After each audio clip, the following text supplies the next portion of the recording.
1년 1독 연대순 성경 읽기 제18일 출애굽기 1장에서 2장 애굽의 종이 된 이스라엘.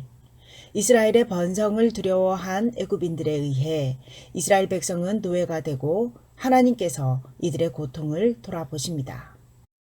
창세기가 원역사와 4명의 족장을 중심으로 한 족장사를 기록하고 있다면 출애굽기는 아브라함의 후손인 이스라엘의 민족을 중심으로 한 민족사를 기록하고 있습니다. 아브라함의 후손이 한 명의 족장과 그의 부족이라는 범위에서 이제는 민족이라는 범위로 늘어난 것입니다. 출애굽기 1장은 일찍이 하나님께서 아브라함에게 하셨던 자손에 대한 약속이 성취되었음을 보여주고 있습니다. 그러나 아브라함의 후손이 받은 놀라운 번성의 복은 도리어 그들에게 위기를 가져오게 됩니다. 애굽의 왕조가 여러 차례 바뀌고 요셉에 대한 기억들도 잊혀질 때 바로는 이스라엘 백성의 번성을 두려워하였습니다. 당시 애굽은 소극적 제국주의에서 적극적 제국주의로 나아가려는 기로에 있었는데 애굽의 군대가 다른 나라와 전쟁을 치르는 동안 국내에서 히브리인들이 애굽에 대적해 싸우고 애굽에서 나갈 수 있었기 때문이었습니다. 애굽은 이 문제를 대비해 이스라엘 백성들을 노예화하였으며 국고성 건축 노역에 동원시킵니다. 그래도 이스라엘 백성이 기하급수적으로 늘어나자 산파를 시켜 남자아이가 태어나면 죽이도록 합니다. 하지만 산파들이 하나님을 두려워하여 남자아이를 죽이지 않으므로 여전히 이스라엘 백성의 수가 줄지 않자 바로는 태어나는 남자아이를 모두 나일강에 던지라고 명령합니다. 아브라함의 자손을 하늘의 무별처럼 많게 해주시겠다던 하나님의 약속은 저만큼 벌어지는 것처럼 보입니다. 그러나 하나님께서는 그들의 고통을 보시고 출애굽을 준비하십니다.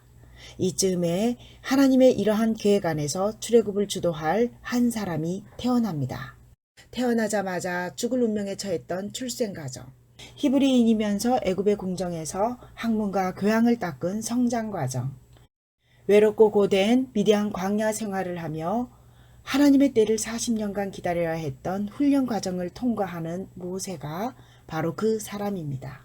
하나님께서는 그를 통해 출애굽이라는 놀라운 사건을 준비하셨던 것입니다. 이제 출애굽기 1장과 2장의 말씀을 읽겠습니다. 야곱과 함께 각각 자기 가족을 데리고 애굽에 이른 이스라엘 아들들의 이름은 이러하니 르우벤과 시므온과 레위와 유다와 이사갈과 스불론과 베냐민과 단과 납달리와 갓과 아세리요.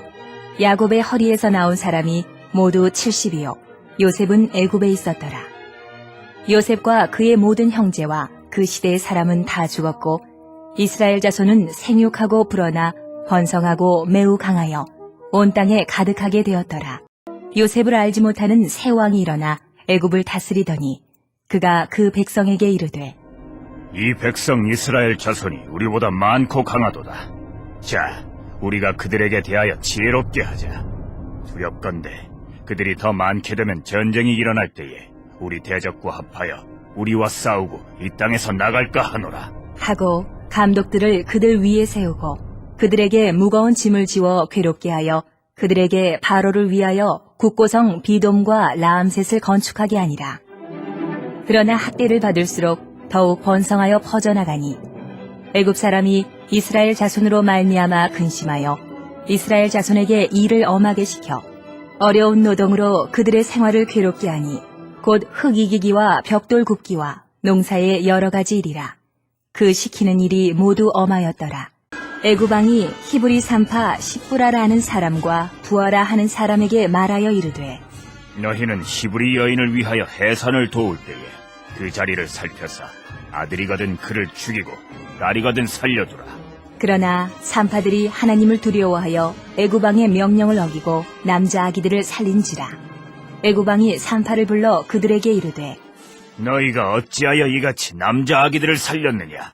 산파가 바로에게 대답하되 히브리 여인은 애굽 여인과 같지 아니하고 건장하여 산파가 그들에게 이르기 전에 해산하였더이다. 하매 하나님이 그 산파들에게 은혜를 베푸시니 그 백성은 번성하고 매우 강해지니라.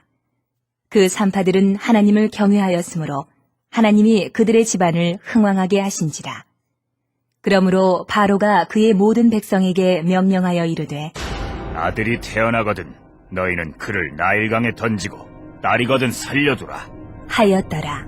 레위 가족 중 한 사람이 가서 레위 여자에게 장가들어 그 여자가 임신하여 아들을 낳으니 그가 잘생긴 것을 보고 3달 동안 그를 숨겼으나 더 숨길 수 없게 되매 그를 위하여 갈대 상자를 가져다가 역청과 나무진을 칠하고 아기를 거기 담아 나일강가 갈대 사이에 두고 그의 누이가 어떻게 되는지를 알려고 멀리 섰더니 바로의 딸이 목욕하러 나일강으로 내려오고 시녀들은 나일강가를 거닐 때에 그가 갈대 사이에 상자를 보고 시녀를 보내어 가져다가 열고 그 아기를 보니 아기가 우는지라. 그가 그를 불쌍히 여겨 이르되 이는 히브리 사람의 아기로다.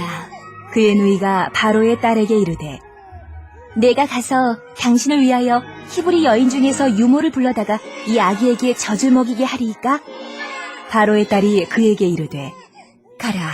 하매 그 소녀가 가서 그 아기의 어머니를 불러오니 바로의 딸이 그에게 이르되 이 아기를 데려다가 나를 위하여 젖을 먹이라. 내가 그 삭슬 주리라. 여인이 아기를 데려다가 젖을 먹이더니 그 아기가 자라매 바로의 딸에게로 데려가니 그가 그의 아들이 되니라. 그가 그의 이름을 모세라 하여 이르되 이는 내가 그를 물에서 건져내었습니다. 하였더라. 모세가 장성한 후에 한 번은 자기 형제들에게 나가서 그들이 고되게 노동하는 것을 보더니 어떤 애굽 사람이 한 히브리 사람 곧 자기 형제를 치는 것을 본지라. 좌우를 살펴 사람이 없음을 보고 그 애굽 사람을 쳐 죽여 모래 속에 감추니라. 이튿날 다시 나가니 두 히브리 사람이 서로 싸우는지라. 그 잘못한 사람에게 이르되 내가 어찌하여 동포를 치느냐? 하매 그가 이르되 누가 너를 우리를 다스리는 자와 재판관으로 삼았느냐? 내가 애굽 사람을 죽인 것처럼 나도 죽이려느냐? 모세가 두려워하여 이르되 이 일이 탈로 되었도다. 바로가 이 일을 듣고 모세를 죽이고자 하여 찾는지라. 모세가 바로의 낯을 피하여 미디안 땅에 머물며 하루는 우물 곁에 앉았더라. 미디안 제사장에게 7딸이 있었더니 그들이 와서 물을 길어 구유에 채우고 그들의 아버지의 양떼에게 먹이려 하는데 목자들이 와서 그들을 쫓는지라. 모세가 일어나 그들을 도와 그 양떼에게 먹이니라. 그들이 그들의 아버지 르우엘에게 이를 때에 아버지가 이르되 너희가 오늘은 어찌하여 이같이 속히 돌아오느냐?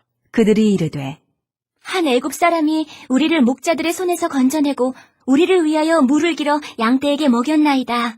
아버지가 딸들에게 이르되 그 사람이 어디에 있느냐? 너희가 어찌하여 그 사람을 버려두고 왔느냐? 그를 청하여 음식을 대접하라. 하였더라. 모세가 그와 동거하기를 기뻐하며 그가 그의 딸 십보라를 모세에게 주었더니 그가 아들을 낳음에 모세가 그의 이름을 게르솜이라 하여 이르되 내가 타국에서 나그네가 되었음이라. 하였더라. 여러 해 후에 애굽 왕은 죽었고 이스라엘 자손은 고된 노동으로 말미암아 탄식하며 부르짖으니 그 고된 노동으로 말미암아 부르짖는 소리가 하나님께 상달된지라. 하나님이 그들의 고통 소리를 들으시고 하나님이 아브라함과 이삭과 야곱에게 세운 그의 언약을 기억하사 하나님이 이스라엘 자손을 돌보셨고 하나님이 그들을 기억하셨더라. 오늘도 하나님의 마음을 헤아려 하나님과 동행합시다. 하나님은 어떤 분이신지 오늘 본문 속에서 만난 하나님에 대해서 적어봅니다. 그리고 나에게 어떤 말씀을 하셨는지 그 말씀 속에서 오늘 어떠한 삶을 살 것인지 구체적으로 실천사항을 찾아보도록 합니다. 이제 이것들을 놓고 하나님께 개인 기도를 하신 후에 공동체를 위한 기도를 더하여 주시기 바랍니다. 오늘은 고통받는 우리의 이웃들을 위한 기도를 하시겠습니다. 애굽의 노예로 살고 있던 이스라엘 백성들의 고통을 듣고 새 일을 계획하시며 준비하신 하나님, 고통받고 있는 우리의 이웃들을 살펴주시고 그들과 함께 하소서. 찬송가 400장으로 주님께 영광 돌리시겠습니다.